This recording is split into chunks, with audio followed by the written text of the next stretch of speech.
Hi అండి, welcome to Geetha Srinivas vlogs. ఈరోజైతే సింపుల్గా ఉండే బ్రేక్ఫాస్ట్తో అయితే నా వ్లాగ్ అయితే స్టార్ట్ చేస్తున్నాను. మీలో కనుక నా ఛానల్ని ఎవరైనా ఫస్ట్ టైం చూస్తున్నట్టయితే ప్లీజ్ సబ్స్క్రైబ్ చేసుకోండి. అలాగే మీకు కనుక నా వీడియోస్ నచ్చినట్టయితే లైక్, షేర్, కామెంట్ చేయడం మాత్రం మర్చిపోదు.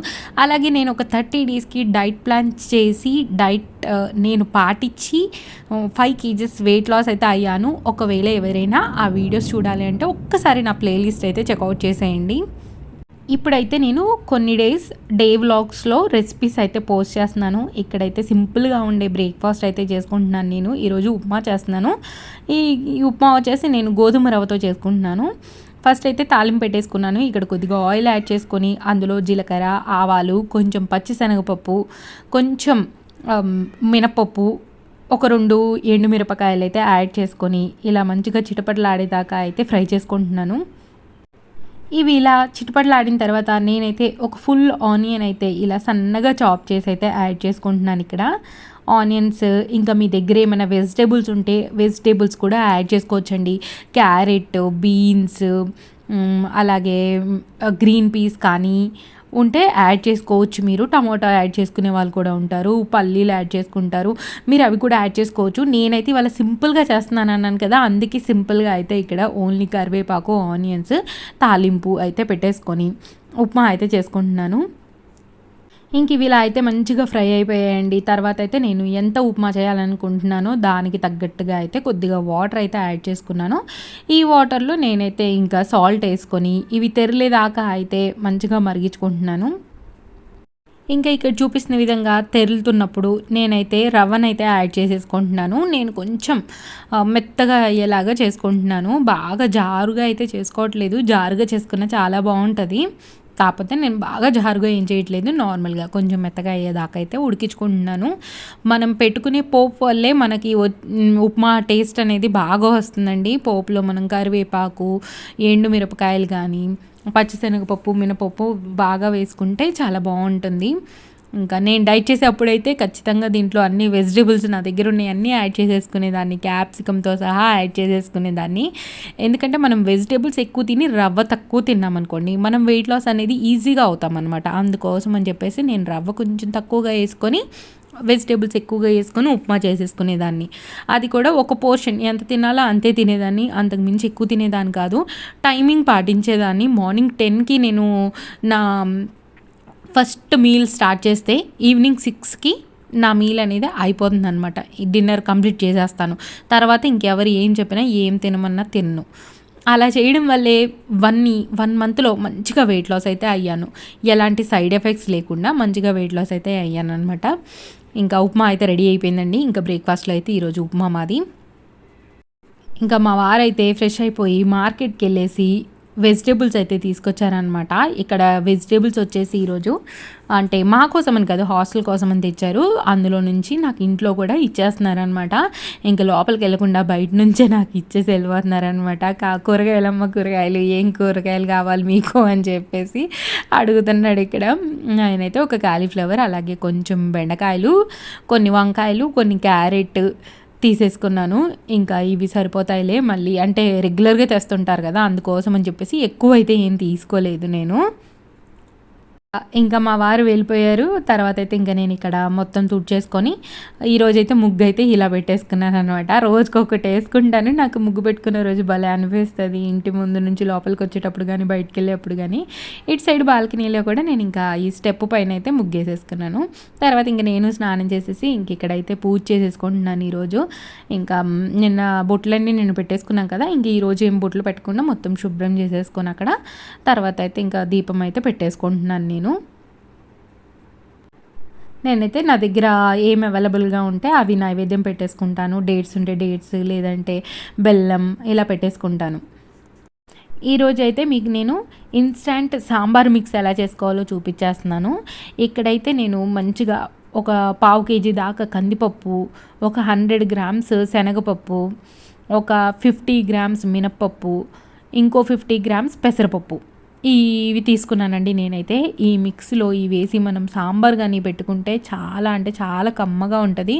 అందుకోసం అని చెప్పేసి నేనైతే మంచిగా ఈ మిక్స్ అయితే రెడీ చేసి పెట్టుకుంటున్నాను. ఈ మిక్స్ కనుక మనం చేసి పెట్టుకుంటే ఎప్పుడైనా ఇడ్లీ చేసినప్పుడు, వడ చేసినప్పుడు, లేదంటే ఆఫ్టర్నూన్ లంచ్‌లోకి కానీ, డిన్నర్‌లోకి కానీ మనం సాంబార్ పెట్టుకోవాలనుకున్నాం అనుకోండి, చాలా అంటే చాలా ఈజీగా అయిపోతుంది. పిల్లలు స్కూల్‌కెళ్ళే వాళ్ళకైతే చాలా ఉపయోగపడుతుందండి ఇదైతే.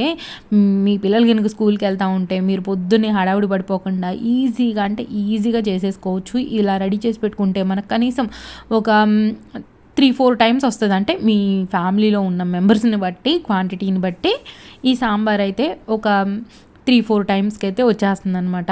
ఇక్కడైతే చూడండి ఫస్ట్ నేను వీటన్నిటిని దోరగా వేంపుకుంటున్నాను.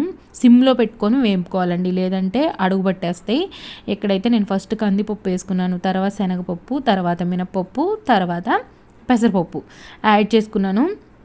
గుర్తుపెట్టుకోండి, నేనైతే 1/2 కేజీ కందిపప్పు తీసుకున్నాను, 100 గ్రాములు శనగపప్పు తీసుకున్నాను, 50 గ్రాములు మినపగుళ్ళు, 50 గ్రాములు పెసరపప్పు తీసుకున్నాను. నేనైతే నా దగ్గర వెయింగ్ మిషన్ ఉంది కదా చిన్నది, దాంట్లో వెయిట్ అయితే చెక్ చేసుకొని మరి ఇది ప్రాపర్గా రావాలి అని చెప్పేసి అయితే చేసుకున్నాను. మీ దగ్గర ఒకవేళ వెయింగ్ మిషన్ లేకపోతే పెద్ద గ్లాస్ ఉంటుంది కదా, ఆ గ్లాస్కి కొంచెం అంటే 3 వంతులు, గ్లాస్ 4 వంతులు అయితే 3 వంతుల దాకా కందిపప్పు తీసుకోండి. ఒక చిన్న టీ గ్లాస్కి శనగపప్పు తీసుకోండి. ఇంకొక చిన్న గ్లాస్లో హాఫ్ మినపప్పు, హాఫ్ పెసరపప్పు, ఇదనమాట క్వాంటిటీ.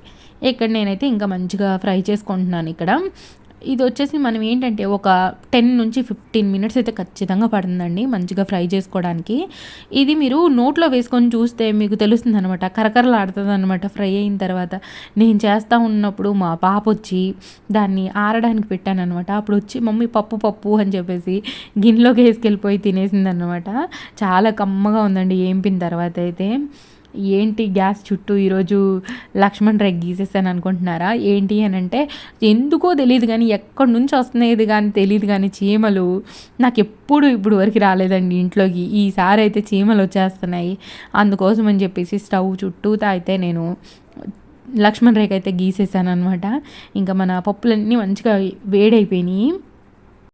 ఇంక ఈ పప్పు అంతా ఒక ప్లేట్లోకి ట్రాన్స్ఫర్ చేసేసుకొని మనం చల్లార్చుకుంటే మనకి మంచిగా మిక్సీ చేసినప్పుడు ఆవిరి పట్టకుండా పాడవకుండా ఉంటుందన్నమాట. కంప్లీట్గా చల్లగా అయితే అవ్వాలి పప్పు అయితే.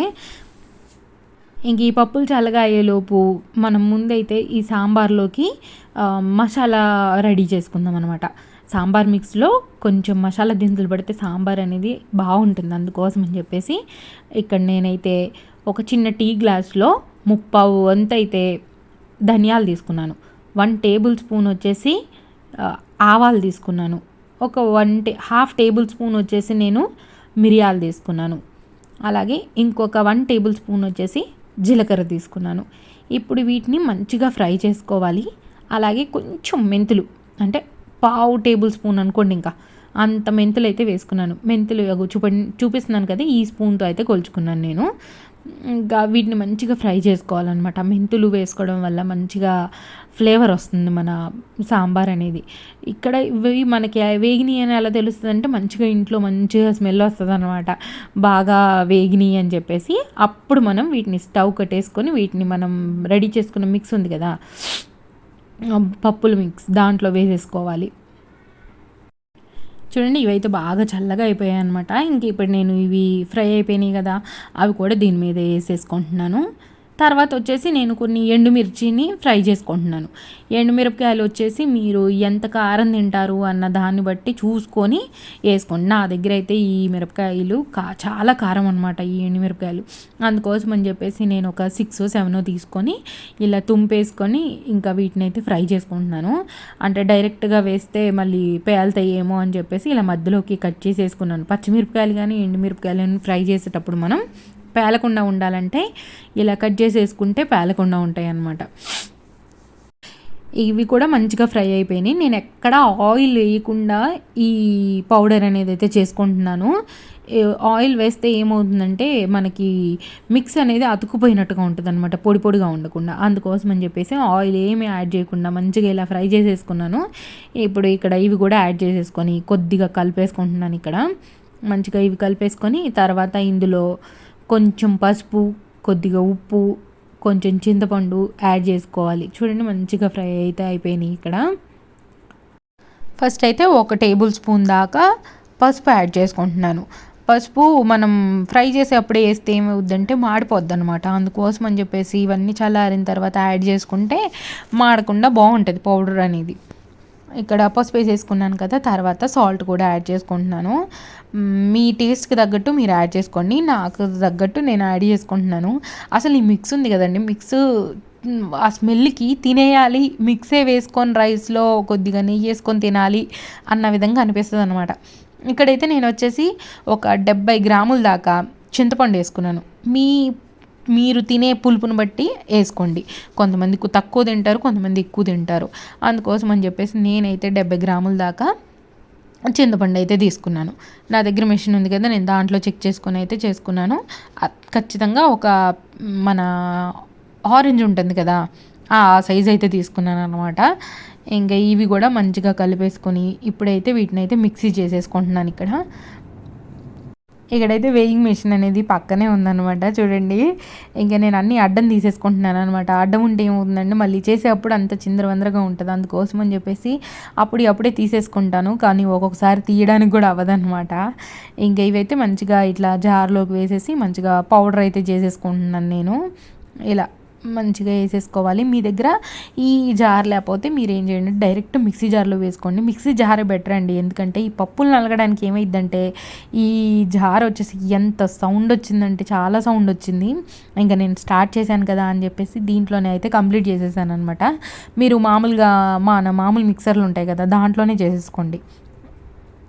ఇంకా ఈ మిక్స్ అంతా నేను ఒక ప్లేట్లోకి తీసేసుకొని ఇది కూడా కొంచెం చల్లగా అయ్యేదాకా చల్లార్చుకొని తర్వాత అయితే నేను బాక్స్లో వేసేసుకొని మూత పెట్టేసుకున్నాను. ఎందుకనంటే మళ్ళీ చల్లారకుండా పెట్టుకుంటే మళ్ళీ ఆవిరి పట్టేసి ఈ పొడి అనేది త్వరగా పాడైపోతుంది అనమాట. పాడవకుండా ఉండాలి అని అంటే ఇలా మంచిగా చల్లారనివ్వాలి. ఇంకా నేను నైట్ టైం పడుకునే ముందు దాన్ని మంచిగా ఎయిర్ టైట్ జార్లోకి వేసేసుకొని పెట్టేసుకున్నాను అనమాట. ఇంక ఇక్కడ అన్నీ అయిపోయినాయి, ఇంకా వాటిని కూడా తీసేస్తున్నాను నేను ఇక్కడ. తర్వాత ఈ సాంబార్ మిక్స్తో సాంబార్ ఎలా చేశాను అనేది రేపటి వీడియోలో అయితే చూపిస్తానండి. ఇక్కడ నేనైతే నైట్ చేసేసుకున్నాను ఇది మిక్స్ అయితే. ఇంకా మా వాళ్ళు పెరుగన్నం తినేశారు, అందుకోసం అని చెప్పేసి నేను నా ఒక్కదానికైతే మజ్జిగ చేసేసుకుంటున్నానండి. హోప్ మీకు ఈ వీడియో నచ్చింది అనుకుంటున్నాను. నచ్చినట్టయితే లైక్, షేర్, కామెంట్ చేయడం మాత్రం మర్చిపోద్దు. అలాగే మీరు కనుక నా ఛానల్ని ఫస్ట్ టైం చూస్తున్నట్టయితే ప్లీజ్ సబ్స్క్రైబ్ చేసుకోండి. Thank you so much for watching this full video. Bye bye. Next వీడియోతో మళ్ళీ మేము ముందుకు వచ్చేస్తాం.